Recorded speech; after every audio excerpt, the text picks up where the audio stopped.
Je vous salue. Je suis Camerounais et aujourd'hui je vais vous entretenir sur un sujet qui concerne les élections à venir dans mon pays. Avant de commencer, je vous prie de regarder cet extrait. Vous voyez quoi comme image en finale? En finale, Paul Biya, l'homme qui a apporté à son pays la démocratie et la prospérité. Bien, le président nous dit que il veut être reconnu comme celui qui a apporté la démocratie dans notre pays, le Cameroun. Je n'en disconviens pas. Malheureusement, ce que je vois dans mon pays ne rime pas avec la démocratie. Parce que la démocratie rime avec la liberté. Liberté d'expression notamment. C'est vrai qu'il y a des gens qui parlent. On les voit à travers des plateaux qui donnent leurs opinions. Mais il faut noter qu'il y en a d'autres qui, après avoir parlé, sont écroués. D'autres sont même tués. La démocratie rime avec la justice. Cette justice, on ne la voit pas. Parce qu'il n'y a pas de justice dans le partage des richesses de notre pays. Il n'y a même pas de justice à la justice. C'est la corruption généralisée dans le milieu de la justice. La démocratie rime avec égalité, égalité des chances pour tous. Mais nous voyons ce qui se passe dans la distribution des emplois. Et même dans l'éducation, comment cela se passe. La libre expression est muselée. Ça, ce n'est pas un scoop, tout le monde pratiquement le sait. On n'est pas libre de parler, Monsieur le Président. On n'est pas libre de dire ce qu'on pense, de donner son avis sur tel ou tel sujet. On n'est pas libre de critiquer. Il y a de l'injustice, mais dans tous les domaines. Dans l'emploi, il y a de la discrimination. Dans les nominations, il y a de la discrimination. Pour travailler, il faut qu'on sache qui est qui. Toi qui demandes le travail, tu viens d'où? Tu es l'enfant de qui? Qui est ton parrain? Toi qui veux entrer dans une grande école, d'où viens-tu? À défaut, il faut de l'argent. Et même ceux qui parviennent à travailler ne sont pas payés. On dit toujours qu'il n'y a pas de budget pour payer, mais il y a de l'argent pour autre chose. Pour mettre le carburant dans les voitures, pour voyager, pour acheter de grandes voitures, les Rolls-Royce et autres. Mais il n'y a pas d'argent pour payer les gens qui travaillent. Nombreux sont les Camerounais qui ont des arriérés de salaire. Je ne révèle rien de nouveau, je sais. Mais je viens juste corroborer et ajouter sur ce que beaucoup disent. Il y a une autre inégalité qui est matérialisée par le tribalisme. Le tribalisme grandit, l'échelle devient très grande. Il y en a qui en parlent même sur les plateaux sans être inquiétés. C'est très grave. Monsieur le Président, le peuple vit dans la misère. Le peuple croupit dans la misère. Les conditions de vie sont très difficiles. Voyons du côté de la santé, Monsieur le Président. Nous sommes ici à la maternité de Zera. Voici la maternité de Zera. Bon, par mois, on a au moins 18 femmes qu'on accouche par mois. Oui. Par an, là, ça doit être 50 quelque chose de malades. Est-ce qu'on peut visiter cette maternité-là, madame? C'est terrible. Hein?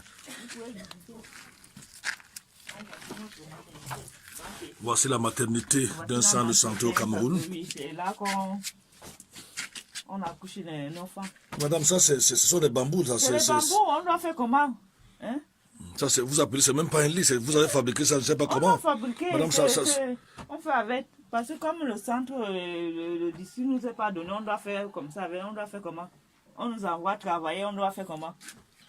Et comment vous faites là, c'est le seau Ça, c'est le seau, dès qu'on accouche, on met l'eau là, on fait sortir ça par derrière là-bas. Oui. Mais laissez la femme, je vois même un peu de tache de sang ici.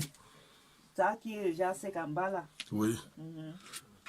Il vous dit une cinquantaine de femmes par an. Par an, oui, parce que le mois-ci, je suis déjà à 18. Oui. Oui, 18 qui ont accouché ce mois-ci.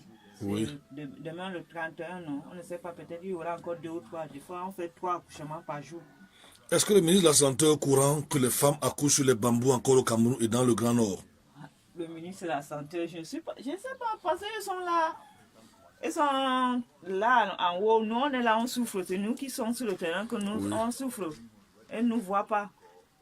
On a fait comment? Merci, madame. Derrière, merci beaucoup. Genevieve is duty. To administer the drug. Minister what are the next aspect dutiful. Look at the patients. That's still very dutiful. I said, take video fire back. That one don't pass me. Look at where water is. And the teacher is here still giving drugs. Very dutiful. Let me show everywhere in this hospital. Et là, nous n'avions pas de choix parce que nous sommes 3 personnels. Le gouvernement ne fait qu'envoyer. Nous allons vivre où les 3 chambres aussi sont occupées par le personnel. Parce que nous n'avions pas de choix. Ici, la femme accouche ici, elle dort ici. Et là-bas, c'est pour hospitaliser les lits qui est... Donc, en fait, les bébés sont censés se coucher ici. On va faire comment? On n'a pas de choix. Est-ce que c'est nous? Ce n'est pas nous. Oui, justement, est-ce que vous avez la force d'aménager? Donc, c'est ici que les femmes accouchent. Oui. Ok. Les femmes, lorsqu'elles vont accoucher, sont dans un endroit où elles ne peuvent pas sortir sans avoir attrapé d'autres maladies. Pourtant, dans cette région, il y a des milliards qui sont souvent dépensés pour payer des billets d'avion à des gens qui vont à la Mecque. Voyons un peu du côté de l'eau.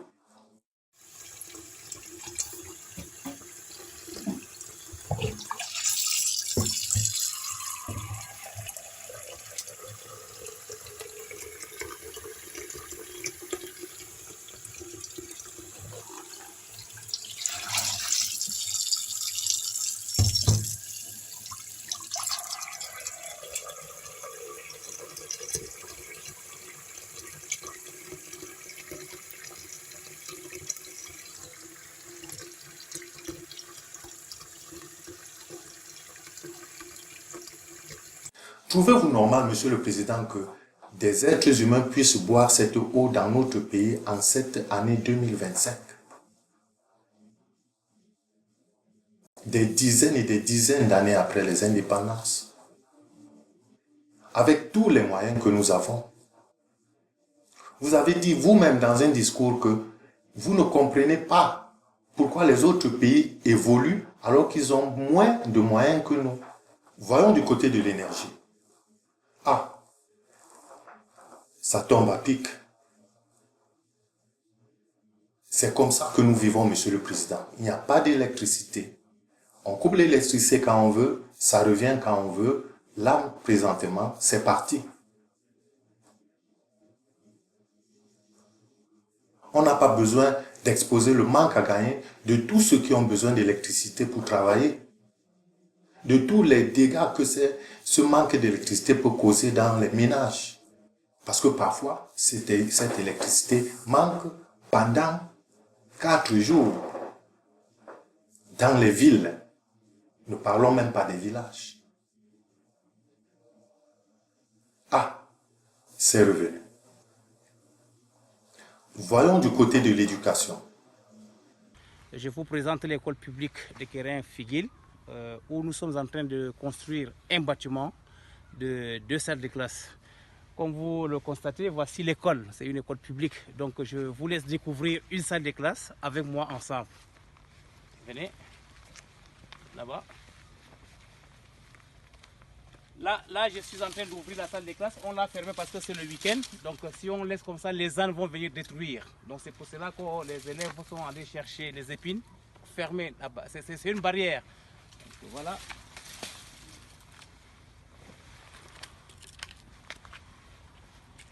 Voilà. Tu peux entrer. Tu peux entrer, tu vas aller vers là-bas. Tu fais, voilà. Vas-y, vas-y. Tu présentes au monde entier les tables bancs. C'est ici donc que nos enfants, les futurs dirigeants de ces pays, sont en train de souffrir pour prendre les cours.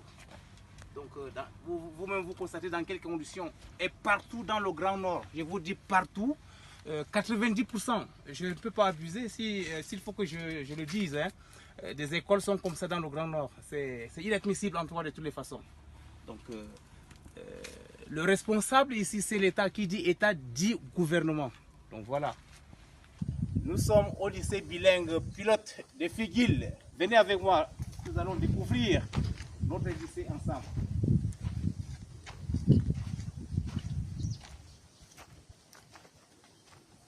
Voici une salle de classe. Allons tout doucement. Ça, ce sont les salles de classe. Honte aux élites du département du Maïliti. Honte aux élites de l'arrondissement de Figuil. Honte à vous. Ce sont nos enfants qui fréquentent ici.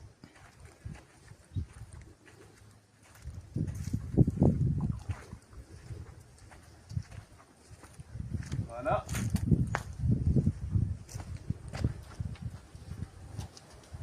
Des salles de classe comme ça, vous n'allez pas trouver ça dans la région du Sud, chez Paul Biya. Le ministre délégué à la présidence de la République chargé de la Défense communique dans le cadre du processus de recrutement des jeunes gendarmes et soldats en cours dans les forces de défense camerounaises pour le compte de l'exercice budgétaire 2024, les contrôles appropriés d'identification des diplômes des candidats retenus pour la visite médicale approfondie, préalable substantiel à la publication des résultats finaux d'admission, ont permis de détecter de nombreux faux titres ainsi répertoriés. Un faux GCE Advanced Level, 12 faux probatoires, 64 faux GCE Ordinary Level, 491 faux BEPC camerounais, 661 faux BEPC d'un pays voisin, 83 faux CAP, soit au total 1312 faux diplômes.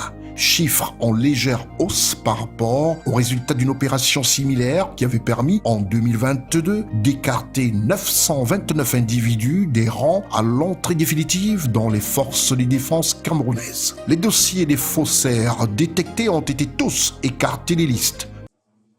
Il y a des docteurs à profusion dans notre pays, il y a des professeurs à profusion dans notre pays. Nous savons comment ces personnes obtiennent leur doctorat. Nous savons comment ces personnes obtiennent leur titre de professeur. On choisit qui doit être professeur, on choisit qui doit être docteur. Et même dans ce domaine, ce n'est pas la compétence qui prime. Ça se fait au choix. Si on vous explique comment ça se passe dans les établissements, dans les institutions supérieures notamment, même dans les lycées, c'est grave. Du côté des mœurs, de nos valeurs, tout est bafoué. Les parents couchent avec les enfants. Devant le parquet des tribunaux de première et grande instance de Yaoundé Centre Administratif, sa fille violée par son père erre comme deux âmes en peine. Après la remise en liberté du père et de son épouse après leur interpellation, la mère de la victime crie au scandale. Un homme ne peut pas détruire un enfant comme ça, il se domine, il viole sa fille. Il faut payer la nuit de sa fille, après il vient, on libère, on libère, qui va se prendre en charge de mon enfant. Et l'autre me dit que mon enfant, qui va prendre en charge? Les enfants qui sont même au primaire sont déjà dans des activités sexuelles. N'en parlons pas de ceux qui veulent exporter les valeurs occidentales, qui veulent qu'il y ait des relations sexuelles, homme-homme et femme-femme. Ce qui ne cadre pas avec nos valeurs, les valeurs africaines et les valeurs de notre pays, le Cameroun. Voyons ce qui se passe du côté des infrastructures routières. Le peuple camerounais souffre. Ce peuple qui vous a élu, qui vous a donné le mandat de veiller sur la gestion afin que leur bien-être soit assuré. Voilà exactement l'état des lieux sur la route Kribi à Com2. Vous voyez l'état de la route, même les grumiers, les 4x4 n'arrivent pas à traverser cette point critique. Donc la gravité a augmenté avec le passage des grumiers que nous avons aperçu un peu plus haut.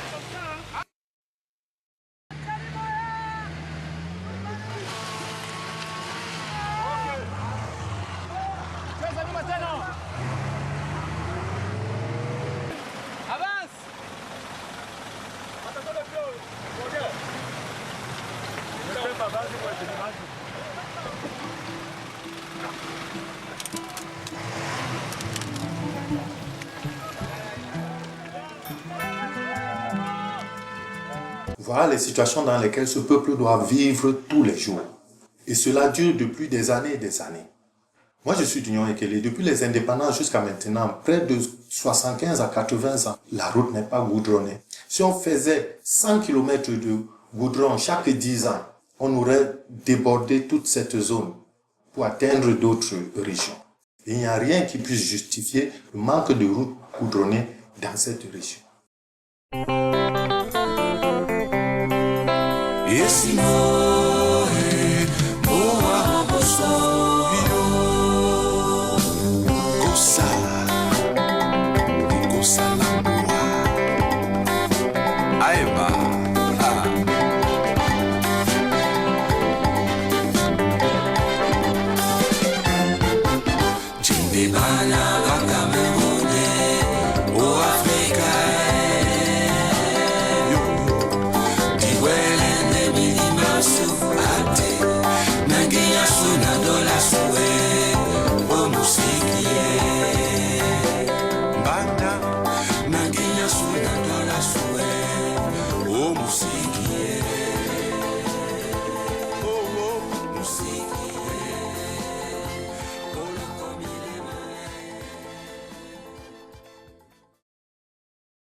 Du côté de l'administration, alors, c'est grave. Vous l'avez vous-même relevé dans un de vos discours.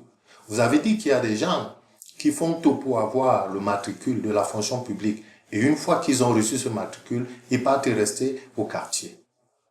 Et vous avez bien précisé que c'est la chose qu'il ne faut pas faire. Eh bien, c'est ce que tout le monde fait pratiquement. Chacun vient au travail quand il veut. Chacun fait ce qu'il veut. Même les ministres sont dans le lot. Ils sont dans l'oisiveté. Imaginez un homme d'affaires qui vient rencontrer un ministre. Arrivé, on lui dit, le ministre est en train de sortir. Il va à une soutenance.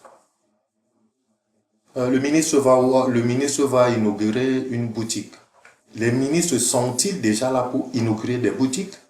Pour aller à des soutenances? Est-ce une façon de dire que les ministres n'ont pas de travail? Voilà ce qui se passe, Monsieur le Président, dans votre pays. Monsieur le Président, il y a tellement de choses dont on peut en parler pour montrer que le peuple vit mal, que les Camerounais vivent très mal. Ce n'est pas nécessaire. Le peu que je vous ai présenté est suffisant pour vous montrer ce qui se passe dans notre pays.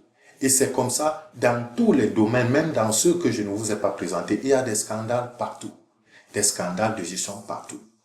Les budgets qui sont alloués pour ci ou pour ça ne servent pas à cela. Et c'est le peuple qui finit par souffrir. Monsieur le Président, je vous exposais tout cela pour vous dire ceci. Monsieur le Président, moi je pense que c'est vous qui tenez les rênes du pays. C'est pour ça que je vous fais cette proposition. Le pays doit changer. La gouvernance dans notre pays doit changer. Et vous et votre équipe ne pouvez plus rien apporter à notre pays. C'est pourquoi je vous demande, Monsieur le Président, après toutes ces années que vous avez passées à la tête de notre pays, je vous demande tout humblement de partir avec toute votre équipe. Parce que vous nous avez démontré que vous n'êtes plus capable de faire quoi que ce soit le cours du bien-être des populations de notre pays. Monsieur le Président, ce que je vous demande, c'est d'organiser une transition. Les élections ne sont pas le bienvenu. Si jamais vous-même vous pensez qu'il y a un besoin de changement dans notre pays, les élections n'apporteront aucun changement parce que votre parti est le seul qui soit capable de gagner. Et si votre parti gagne ces élections, nous serons toujours empêtrés dans les mêmes difficultés. Alors je vous demande, Monsieur le Président, d'organiser une transition. Une transition qui va permettre qu'on réorganise tout, et particulièrement le code électoral. Avec le code actuel, il n'est pas possible de parler de changement dans notre pays. Alors je vous le demande humblement, Monsieur le Président, organisez une transition. Le peuple camerounais n'a pas besoin d'élections. Le peuple camerounais a besoin de... Parce que les élections n'apporteront aucun changement. Et pour qu'il y ait changement, il faut d'abord tout réinitialiser, tout réorganiser, afin qu'il y ait donc maintenant des élections qui soient transparentes. car je vais encore le redire, avec le code électoral actuel, on est très loin d'avoir une transparence dans les élections. Et je pense que beaucoup dans votre entourage le savent. Bien, je vous remercie de m'avoir écouté et je vous dis à très bientôt pour mon avis sur un nouveau sujet.